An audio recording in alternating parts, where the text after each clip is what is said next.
Este es un contenido de Radio María Panamá. Visítanos en radiomaria.pa.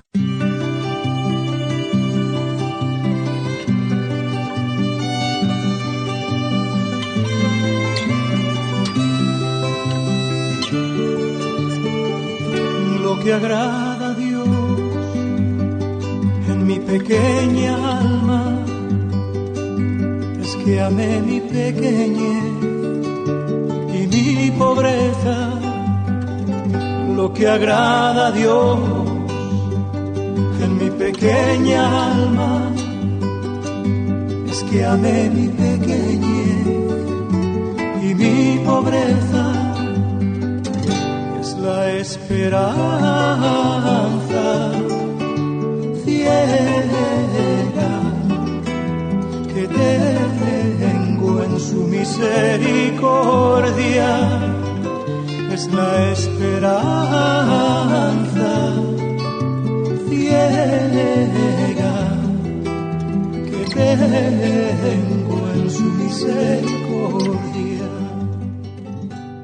Hola hermanos, ¿cómo están? Bienvenidos nuevamente a este su programa de la Filotea o Iniciación a la Vida de Santidad de San Francisco de Sales. Está con ustedes su hermano Roquel Cárdenas. Un saludo para todos nuestros hermanos de Radio María de Iberoamérica y Radio María de habla hispana de Estados Unidos. Es un verdadero privilegio estar con ustedes compartiendo este programa y estos temas tan interesantes del doctor de la Iglesia San Francisco de Sales. Estamos en la cuarta parte de este libro y antes de anunciar el tema del día de hoy, vamos a ponernos todos en la presencia de Dios. En el nombre del Padre, del Hijo y del Espíritu Santo. Amén. Padre nuestro que estás en el cielo, santificado sea tu nombre. Venga a nosotros tu reino, hágase tu voluntad en la tierra como en el cielo. Danos hoy nuestro pan de cada día, perdona nuestras ofensas, como también nosotros perdonamos a los que nos ofenden. No nos dejes caer en la tentación y líbranos del mal. Amén. Dios te salve María, llena eres de gracia, el Señor es contigo. Bendita tú eres entre todas las mujeres y bendito es el fruto de tu vientre Jesús. Santa María, Madre de Dios, ruega por nosotros pecadores, ahora y en la hora de nuestra muerte. Amén. Gloria al Padre y al Hijo y al Espíritu Santo, como era en el principio, ahora y siempre, por los siglos de los siglos. Amén. En el nombre del Padre, del Hijo y del Espíritu Santo. Amén. Muy bien, hermanos, estamos en la cuarta parte del libro, como habíamos dicho, en el capítulo 6, en el tema ¿cuándo es que la tentación se convierte en pecado? Muy bien, pero antes de continuar, vamos a anunciarle el teléfono. ¿Cómo usted se puede comunicar con nosotros? Muy sencillo, a través de la aplicación del WhatsApp. ¿Y qué tiene que hacer? Bueno, fundamentalmente con el WhatsApp usted se puede comunicar con cualquier parte del mundo a través del internet totalmente gratis. ¿Cómo lo hace? Simplemente guarde en su celular el número de teléfono y ya le aparecerá en la aplicación de WhatsApp. Pero como son a veces contactos internacionales, siempre es importante poner el código del país. No importa en qué país usted se encuentre, después que usted ponga el código del país del destinatario, le llegará el mensaje. Entonces, en el caso nuestro, el código de país es el 507 y el celular el 6633-6087. 6633-6087. 507-6633-6087. De esta manera sabremos de ustedes y será un verdadero privilegio conocer sus preguntas, aportes o comentarios. Dicho esto, vamos a continuar meditando este libro maravilloso que nos ayuda a través de la doctrina del santo a vivir mejor nuestra fe. Dice así: ¿cuándo es que la tentación se convierte en pecado? En el caso que recordábamos de una esposa que recibe un mensaje de un malvado proponiéndole ser infiel al matrimonio, ella sería culpable si por sus atrevimientos e insinuaciones hubiera dado facilidad para que le hiciera esa propuesta malvada. Así sucede con la tentación. Podemos tener culpabilidad si por nuestro descuido dimos ocasión para que ella llegara. Bueno, aquí hay dos situaciones y usando el ejemplo de la dama o la esposa. ¿Por qué se usa ese ejemplo? Porque fundamentalmente en la escritura recordemos que se presenta la relación como de el ser humano independientemente de su sexo, si es hombre o mujer, como se le usa el femenino alma como si fuera la esposa, y se pone el Señor, a nuestro Señor Jesucristo, como el esposo. También igual se usa esa analogía con respecto a la iglesia. La iglesia es la esposa y nuestro Señor Jesucristo es el esposo. Entonces, por eso, en concordancia con eso, usamos este ejemplo de la esposa. Pero puede ocurrir perfectamente con un varón. Sin embargo, también es importante, ¿por qué ponemos el ejemplo de la dama? Porque ilustra un poco mejor el tema de la tentación, porque se supone que en términos generales, la dama en estos temas de propuestas amorosas y demás, generalmente tiene una actitud pasiva. Es el varón el que va a proponer, a tener la iniciativa. Entonces, eso ilustra mejor la actitud del alma que está acá, y entonces muchas veces recibe la propuesta de la tentación. Todos estos elementos ayudan a entender un poco mejor el panorama y que la analogía nos sirva para hacer una internalización y una interpretación de nuestra realidad en nuestro interior. Entonces, ¿qué ocurre? Nuestra alma sería, imaginémonos como esta mujer casada. En nuestro caso, nuestra alma está casada con nuestro Señor Jesucristo.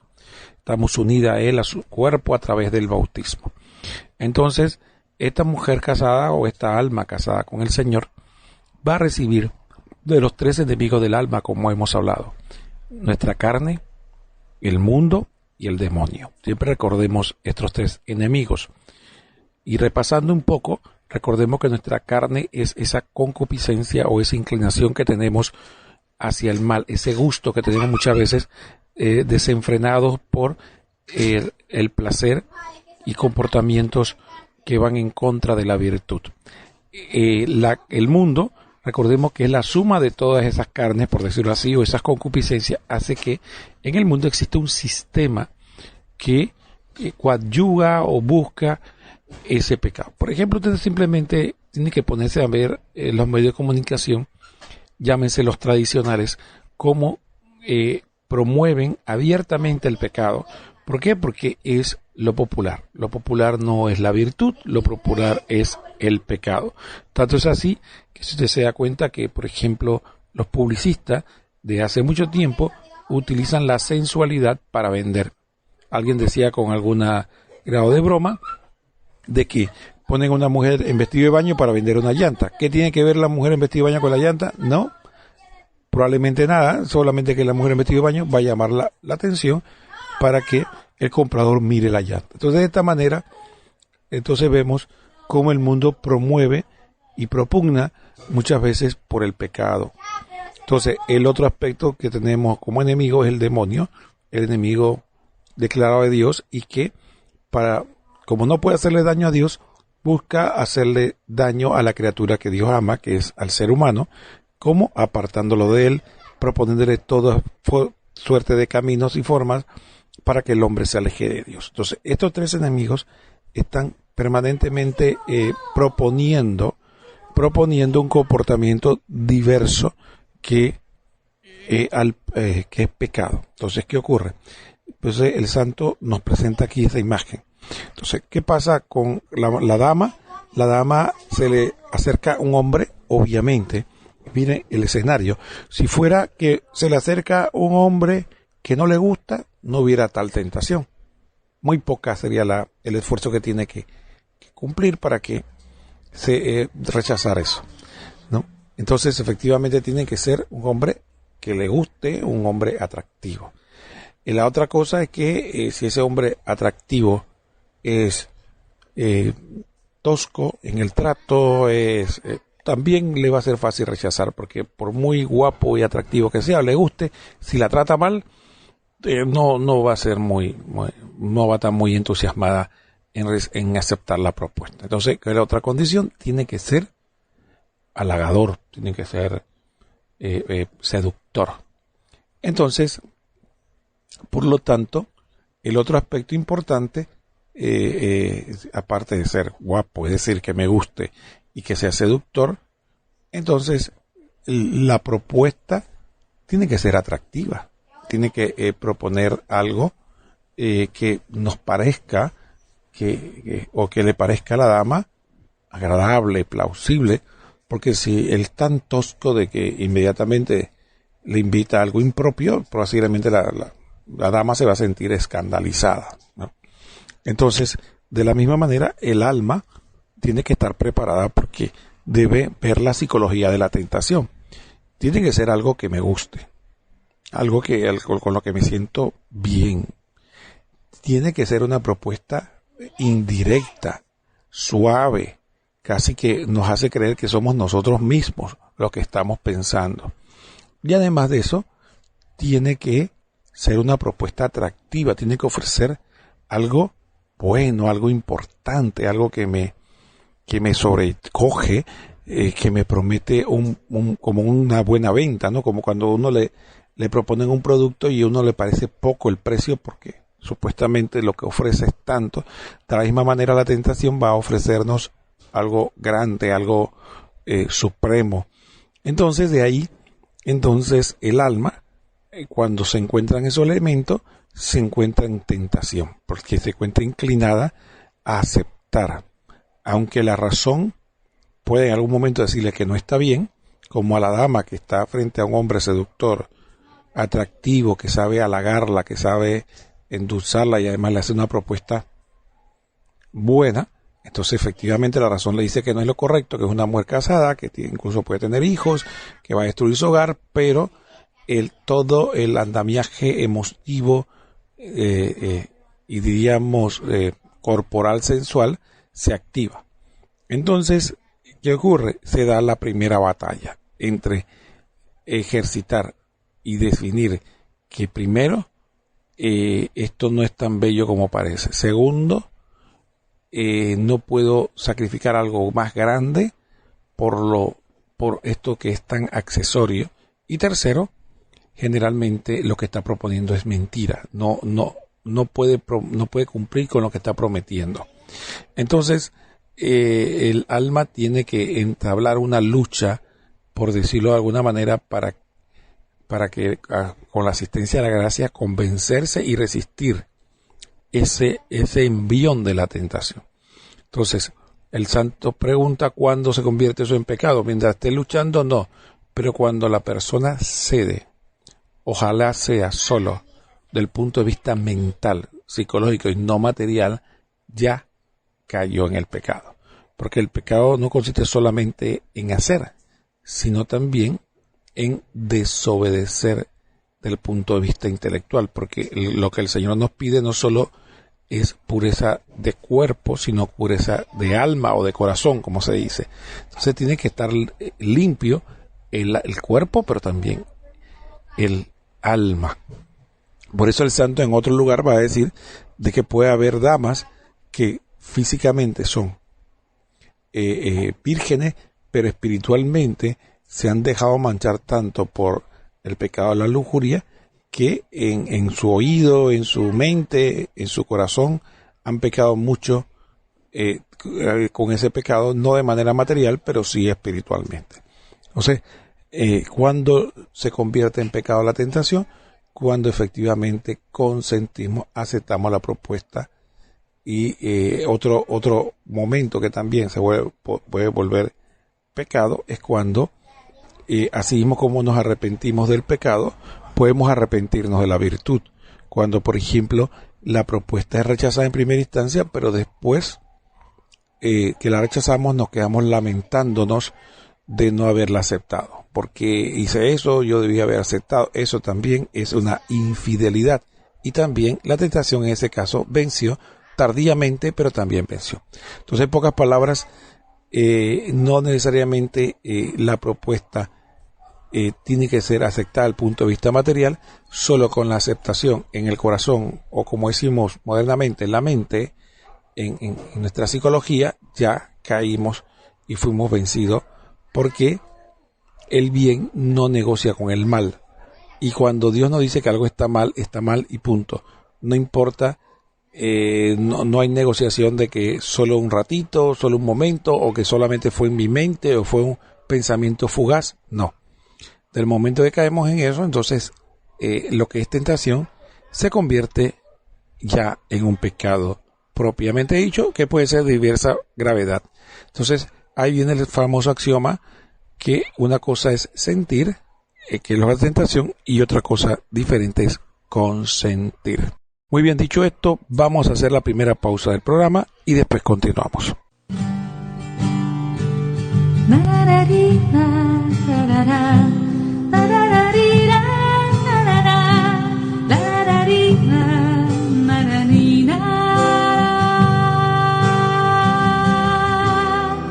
Señor, tú me examinas y me conoces.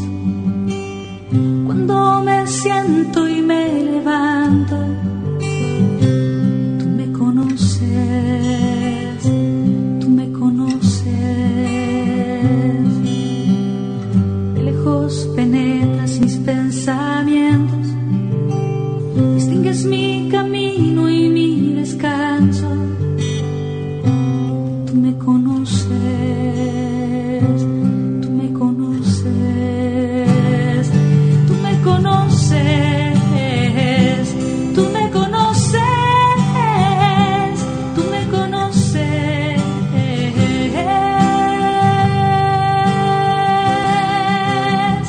¿A dónde iré lejos de tu aliento? ¿A dónde huiré de tu presencia? Tú me conoces, tú me conoces.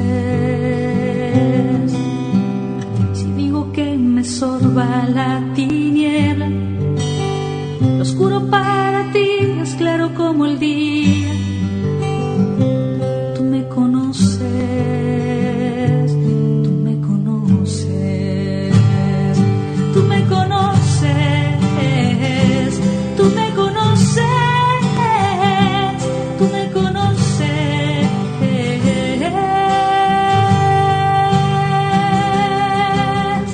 Tú has creado mis entrañas, me has tejido en el seno de mi madre. Tú me conoces, tú me conoces. Cuando en lo oculto me iba formando, tus ojos ya veían mis acciones. Tú me conoces, tú me conoces, tú me conoces, tú me conoces, tú me conoces,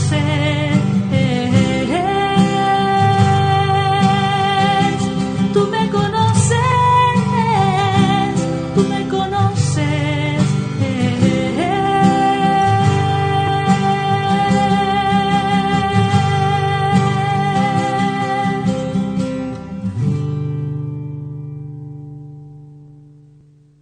Muy hermanos, estamos de vuelta en este su programa de La Filotea o Iniciación a la Vida de Santidad de San Francisco de Sales. Estamos en la cuarta parte de este libro, específicamente en el capítulo sexto, que nos habla de la cuarta parte, cuando es que la tentación se convierte en pecado. Vamos a ver ahora qué más nos dice el santo con respecto a este tema de la tentación. Dice así el santo: ocasiones peligrosas. Si alguien sabe por experiencia que participando de ciertos juegos y competencias dice palabras groseras e indebidas y sigue participando en eso, pues ya tiene culpabilidad porque se expuso a la ocasión. Lo mismo cuando sabemos que charlando con X personas hablamos mal de los demás y seguimos buscando su charla, o cuando al ver ciertos espectáculos inmodestos llegan fuertes tentaciones de impurezas y sin embargo se sigue viendo, o cuando al tratar con ciertas personas o yendo a ciertos sitios se siente fuertes deseos de pecar y se la sigue tratando y se sigue yendo allá, pues todos estos casos tenemos culpabilidad, porque nos expusimos a la ocasión de que nos llegara tentaciones y de cometer pecados. Quien se expone al peligro, en él perece. Cuando sé que exponiéndome a esta ocasión caigo en pecado y sin embargo me expongo, con eso ya estoy pecando. Examínate de vez en cuando para recordar si te expusiste a la ocasión de tener tentaciones, porque si así fue, tienes la culpa de que te hayan venido, pero si no te expusiste y llegaron espontáneamente y sin ser llamadas, entonces ya no tienes ninguna culpabilidad de que te hayan venido. Bueno, aquí viene un aspecto muy importante sobre la tentación y el pecado, y es la ocasión.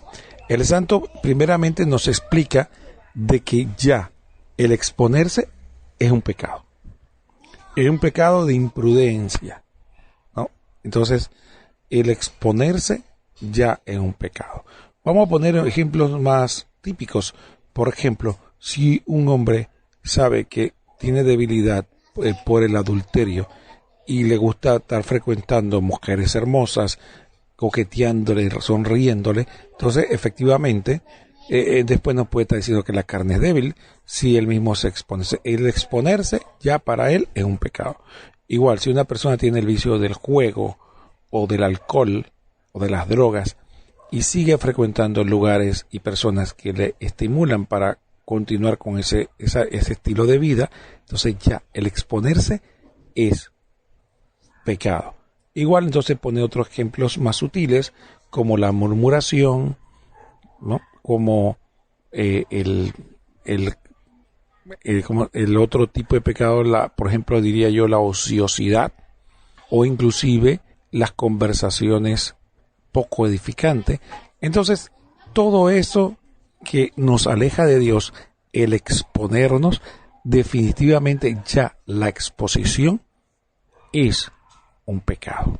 Nosotros lo tenemos que tener claro, ¿no? Entonces, recuerden que cuando nos confesamos, cuando en la misa, por ejemplo, hacemos el examen de conciencia, después oramos una oración penitencial que dice que los pecados que hemos cometido de palabra, de obra y de omisión. Y la omisión muchas veces es o no ejercitar la virtud, o muchas veces no poner los medios que tenemos que hacer para evitar el pecado o ejercer la virtud. Entonces sí, el no hacer también representa un pecado. Efectivamente, y esto muchas veces nosotros nos concentramos mucho en fijarme qué hice, pero no pensamos en lo que no hice, en las medidas que tuve que tomar para prevenir el desastre, para prevenir el pecado. Entonces, es importante para nosotros entonces saber cuándo la tentación se convierte en pecado. Y aquí viene otro aspecto que el santo no menciona, pero los maestros espirituales sí nos dicen que efectivamente, como decíamos, los maestros espirituales nos enseñan de que efectivamente el exponernos nos pone en peligro no solo por la tentación, sino que el acto de imprudencia se considera también un acto de soberbia. Y entonces, en la mayoría de las ocasiones que nos exponemos, vamos a enfrentar la tentación con debilidad. Y ahí, ¿por qué es tan frecuente que mucha gente siente que ¿por qué caigo con tanta facilidad? ¿Por qué vuelvo a recaer en mis pecados? Probablemente el vicio que tenemos que atacar son las ocasiones. No estamos evitándola. Fíjense que ese pasaje del Evangelio, de que muchas veces nosotros pasamos por alto o le damos otra interpretación. Cuando Jesús en el Evangelio de Mateo, en el Sermón de la Montaña, empieza a hablar de la ocasión de pecado. Y empieza a decirnos que si un ojo es ocasión de pecado, sácatelo. Que si tu mano es ocasión de pecado, córtatela. Si tu pie es ocasión de pecado, córtatelo. Incluso llega a decir que es mejor ir tuerto, manco o cojo al reino del cielo que entrar completo a la gehenna del infierno. Es una forma radical de explicar de que las ocasiones de pecado son peligrosas y que efectivamente un aspecto de nuestra purificación está en empezar a cambiar nuestros hábitos. Y esos hábitos involucran evitar lugares, personas, comportamientos que nos puedan llevar al pecado. Entonces, cuando vamos a confesarnos, cuando hacemos nuestro examen de conciencia, no es solamente analizar y pensar las cosas que me ocurrieron, los pecados que cometí, sino también analizar si hice todo lo que estaba en mi mano para evitarlos. Entonces, probablemente si hiciéramos un análisis por encima de las cosas que hicimos, vamos a encontrar de que mucho de ello tiene que ver con lugares, personas o comportamientos que nos llevan a fácilmente a caer en eso, ¿no? En caer en mira lo simpático que el santo nos presenta. El santo nos presenta algo bien simpático, y es el hecho de que inclusive los juegos deportivos o el entretenimiento, que si eso le provoca a usted efectivamente un daño espiritual, entonces déjelo. Usted dirá, no tiene nada de malo. No estamos diciendo que sea malo, porque si fuera malo, tiene que dejarlo sí o sí, porque es pecado. Pero lo que estamos hablando es que cosas que puede ser que no sean en sí mismo pecado, pero le provocan ese daño. Inclusive usted puede ir más allá y analizar ya no solo el pecado, si hay situaciones, comportamientos, amistades que le enfrían su espiritualidad. Hay personas que, por ejemplo, de repente un cierto tipo de música o un cierto tipo de diversión o ver mucho televisión, muchas películas, un cierto tipo de literatura, o pasar mucho tiempo en videojuegos o en las redes sociales, le enfría la espiritualidad, es decir, le quita el deseo de orar, le quita el deseo de estar en las cosas de Dios. Entonces son cosas que cada quien tiene que meditar, ¿no? Tienen que meditar qué ocurre, ¿no? ¿Qué quiere salvar? Mira, eso es muy típico en los matrimonios. Por ejemplo, personas que tienen un matrimonio y que efectivamente ese matrimonio está siendo atacado, y uno de los elementos del ataque muchas veces es externo. ¿Y es por qué? Porque efectivamente alguna amistad que puede tener la dama o el caballero que entonces cualquiera de esas amistades hacen enfriar la relación y el amor en la pareja. ¿Por qué? Porque lo induce a cosas que no deben ser, o le invita o propone ideas que hacen daño a la relación matrimonial. Entonces, este tipo de amistades llamadas malamente amistades, porque la amistad realmente es la que te trae el bien, entonces dañan la relación. Asimismo, en el campo espiritual, tal vez nos duela, pero puede haber amistades o gente cercanas que nos enfrían espiritualmente, o actividades que enfrían nuestro espíritu. Entonces hay que prescindir de ellas. Entonces es ahí porque entonces cuando se avanza en el camino espiritual, algunas personas se escandalizan porque dicen, oye, esta persona ahora que está yendo a la iglesia no hace esto, aquello, y es un fanático, porque efectivamente eso no tiene nada de malo, y ciertamente no tiene nada de malo, pero posiblemente para usted, que lo queda criticando, no le haga mayor daño desde el punto de vista espiritual, pero a la persona, si lo dejó, es porque sí le hace daño.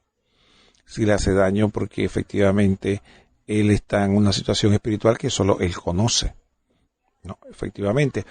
Por ejemplo, para cerrar esta parte, recuerdo un testimonio de una persona alcohólica que narraba de que cuando él decidió, después de muchos años de estar esclavizado por el alcohol, gracias al programa de Alcohólicos Anónimos, decidió dejar de beber. Entonces ya, eso es radical, ya no probar nunca más una gota de alcohol. Sin embargo, él iba, cuando ya estaba más, digamos, más fuerte, él aceptaba algunas invitaciones a cenar o alguna fiesta, un cumpleaños, y la gente ahí estaba ingiriendo alcohol. Pero una de las cosas que él llamaba la atención era que la gente no podía estar tranquilo viéndolo a él tomando agua o un refresco. Y le insistían que tomara alcohol y le decían no. Y le decían, pero ya tú tienes muchos años de haber dejado de tomar. Una cerveza no te hace daño, una copa de vino no te va a hacer daño. Y él tenía que insistir que no. Y la gente quedaba como decepcionado y hasta molesto. ¿Qué pasa?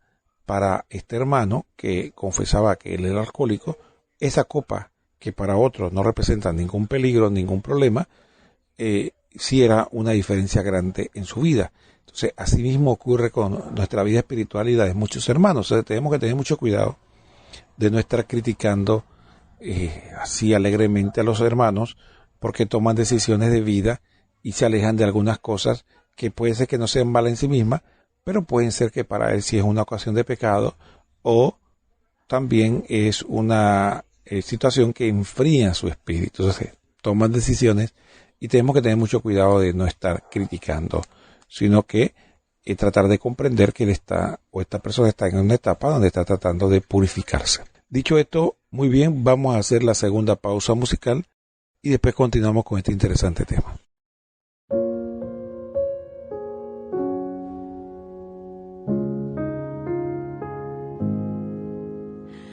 Crea en mí, Dios mío, un corazón puro. Crea en mí, Dios mío, un corazón puro.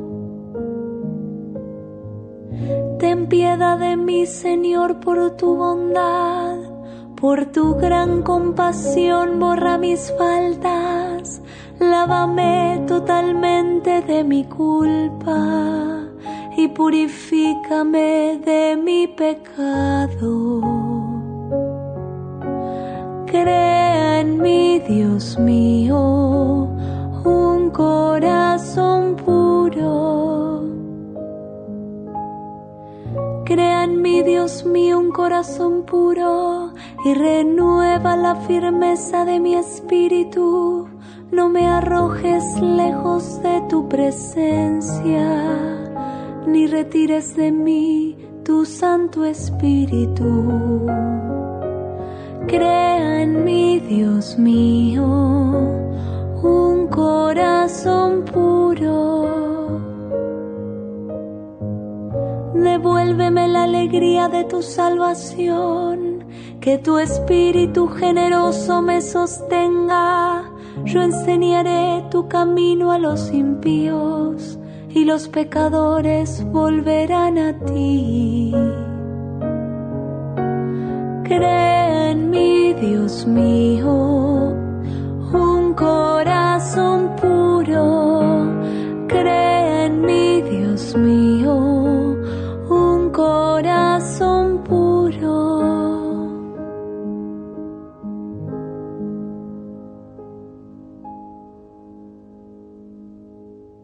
Muy bien, hermanos, estamos de vuelta en su programa de La Filotea o Iniciación a la Vida de Santidad de San Francisco de Sales. En este momento estamos en el capítulo 6 de la cuarta parte del libro que dice ¿cuándo es que la tentación se convierte en pecado? Vamos a leer la última sección de este tema que el santo nos dice así. Cuidado con el deleite. Hay que tener especial cuidado para rechazar el deleite que produce la tentación. Si un atrevido hace proposiciones de infidelidad a una mujer casada y ésta le escucha con gusto, ya con aceptarle el deleite que le produce esas proposiciones está siendo culpable de falta. Por eso, he aconsejado no dialogar con la tentación, no quedarse pensando en lo sabroso que ella puede ofrecer, porque luego deja dolorosísimo y quizá incurables heridas en el alma. Bueno, hermanos, aquí viene un aspecto que el santo resumió de manera sucinta, pero que es muy profundo. Y es el tema del deleite. Recordemos que toda tentación tiene que tener ese componente. Dijimos que tiene que ser atractiva. Efectivamente, poniendo como el ejemplo del galán. Atractivo, porque si no fuera atractivo, no es tentación.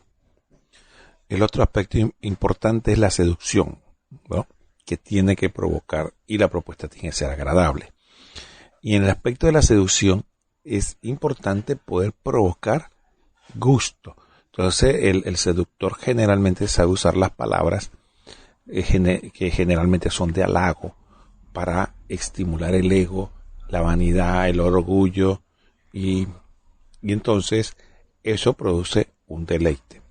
Por eso una de las armas poderosas que tiene Satanás contra nosotros son los pecados que nos producen deleite, pero no solo deleite corporal, como el exceso del comer y el beber o en el aspecto de la sexualidad, sino también muchas veces descuidamos el deleite de la vanidad. El demonio es experto en la lisonja o lo que diríamos nosotros en la vanagloria. Entonces él va a usar o él mismo imponiéndote pensamientos o él mismo poniendo personas para que te eleve la vanidad. Entonces un aspecto muy importante de que tenemos que tener cuidado y que puede llevarnos al despeñadero es la vanidad. Miren, la mujer cuando cae en el adulterio cae muchas veces por vanidad, porque el seductor aprendió a tocarle los resortes del orgullo, la vanidad, para que ese deleite le fuera llevando primero a lo demás, ¿no? Entonces el quedarnos entretenido en el deleite nos puede provocar. Fíjense cuántas personas, incluso inteligentes, poderosas, caen rendidos ante la adulación, ante el aumentarle el ego, y esto es muy peligroso. Miren, es tan peligroso que hace poco me enteré de una anécdota de un vidente de la Virgen María, de una aparición. Entonces él cuenta una anécdota interesante, para que veamos la naturaleza humana, ¿no? El ser humano va y le pregunta, la persona, el vidente le pregunta a la Virgen, ¿por qué me cogiste a mí? Y esa pregunta en el fondo muchas veces esconde que quiere una respuesta positiva. Es como decir, bueno, porque eres bueno, porque tienes talento, porque eres maravilloso. Y la respuesta que dice el vidente que la Virgen le dio fue magistral. La Virgen le respondió, es que yo no siempre escojo los mejores. Repito, el vidente le preguntó a la Virgen, ¿por qué me escogiste a mí? Y la Virgen le contestó de manera magistral, le dijo, no siempre yo elijo a los mejores. Perfecto. ¿Por qué? Porque lo que se estaba viendo ahí, escondiendo, era un atisbo de vanidad. Estaba esperando una retroalimentación que le dijera, eres lo máximo, tú eres superior a los demás, eres más fuerte espiritualmente o tienes más sensibilidad espiritual, qué sé yo. Pero, aunque eso fuera cierto, el hecho de envanecerse por esos dones, ya va a arruinar todo lo demás. Entonces sí, el deleite que nos pueda provocar el pecado. Y pues ahora quisiera hablar de la vanidad, porque hemos hablado mucho de los otros tipos de pecados sensuales, pero este es un pecado muy sutil. ¿Cuántas personas que han llegado a puestos importantes en ciertas áreas y sobre todo en la iglesia, personas que Dios le da el don de la predicación o el don de la enseñanza, o Dios le da el don del liderazgo o cualquier don del canto, y qué sé yo cuántos dones Dios puede dar, y que efectivamente el demonio se encarga de destruir la obra. ¿Por qué? Por la vanidad. Empieza a hablarnos usando, como dije, a otras personas o a nosotros mismos, y empezamos nosotros a hablar de nosotros mismos, de nuestros talentos, de lo que deberían reconocernos, de cómo debían aplaudirnos, de cómo qué tanto bien has hecho, debes sentirte orgulloso por todas las cosas que has logrado, y empieza esa voz, y entonces nos dejamos llevar por el deleite. Sentirnos, y creemos que viene de Dios, sentirme tan bien, de que oye todo, contemplar todo lo que he hecho, y entonces no es que todos hemos caído en eso. Todos hemos caído en eso, porque aquí, como decía un santo, somos soberbios 3 horas después de muertos. ¿Cómo caemos en eso? Lo que tenemos que vigilarnos, porque ese deleite de la vanidad no destruya nuestra vida espiritual. Fíjense que la vanidad es tan peligrosa que el Señor Jesús fue muy duro al respecto y llegó a decirnos que cuando nosotros hemos logrado y hemos hecho un buen trabajo, ¿qué tenemos que decir? Siervos inútiles somos. Solo hicimos lo que teníamos que hacer. Tan peligrosa la vanidad que el Señor Jesús fue tajante en ese sentido, porque no es que Dios no nos quiera reconocer, es que Dios es el que más nos ama y más reconoce nuestros méritos y lo que hacemos bien. De hecho, nos tiene reservada una sobreabundancia de recompensa por cosas pequeñas que hacemos nosotros en esta vida. No se trata de que Dios no quiere que recibamos aplausos, reconocimiento, sino que Él sabe el daño que nos hace la vanidad y que somos muy propensos a eso. Por eso es que tenemos que estar permanentemente negando a nosotros mismos, negando los halagos, los elogios, los reconocimientos, pero más que los externos, los que vienen internos de nuestro corazón. Porque que una persona nos elogie, eso es aceptable y por educación uno lo acepta. Pero hay que darle la gloria a Dios y estar en esa permanente lucha, porque cuando uno cae en el deleite de la vanidad, ya cayó en las manos del enemigo y eso causa un daño espiritual que nos hace débil y propenso a otros pecados. Por eso es que hemos visto gente que, como decían algunos, en broma, lo habían puesto en un altar y de repente se cae como ídolo de barro. ¡Pau! Oye, este gran predicador, este gran sacerdote, este gran líder, este fundador de obras, de repente está, como decimos, como árbol caído. Bueno, precisamente, muy probablemente empezó por este pequeño aguijón de la vanidad. Muy bien, hermanos, se nos acabó el tiempo de este interesante programa de la Filotea o Iniciación a la Vida Devota de San Francisco de Sales. Estuvo con ustedes su hermano Roquel Cárdenas, que les dice que el Señor los bendiga a todos. Hasta pronto.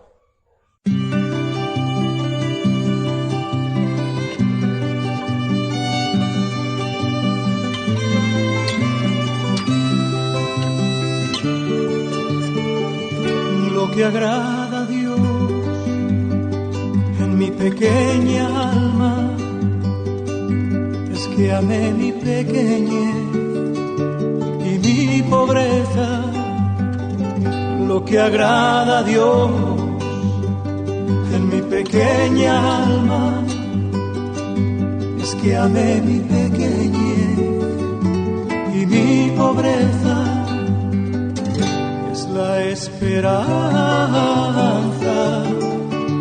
ciega que tengo en su misericordia. Es la esperanza ciega que tengo en su misericordia.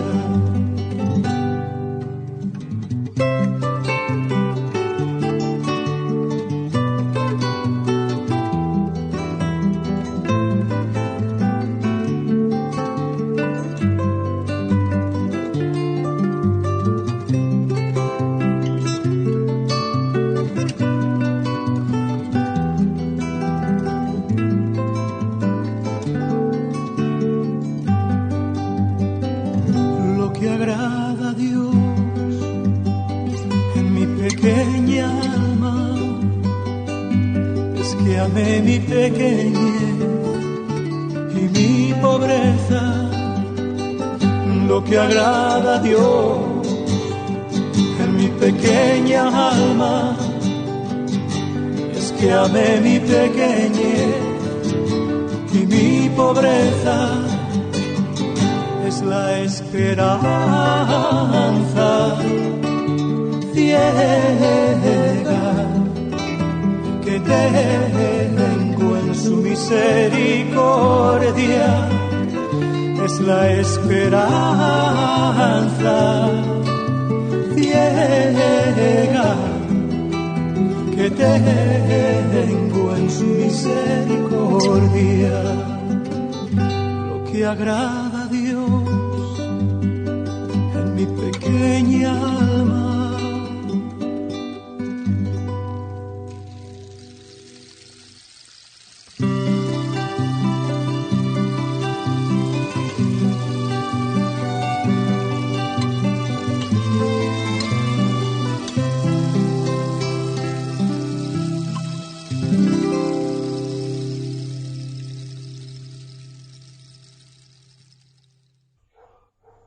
Este es un contenido de Radio María Panamá.